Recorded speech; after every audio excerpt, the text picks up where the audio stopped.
¿Cómo se llama la reina del sentimiento? Muy bien, señoras y señores. Simplemente Magda. Y ahí está. A ver, todo el mundo con las manos arriba, ¿sí? Con las palmas. Hola, hola.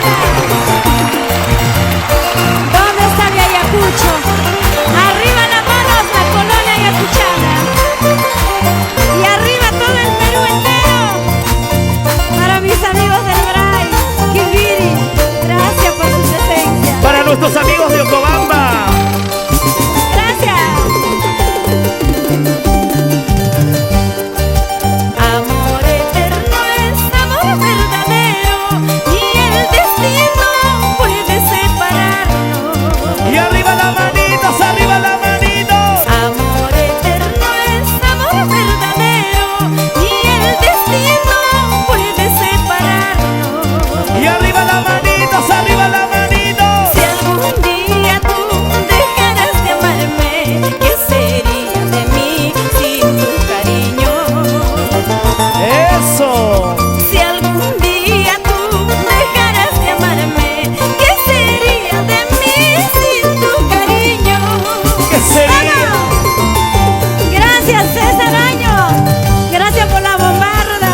toda la gente maravillosa quien está con nosotros en este gran aniversario de Magda, la voz sensual.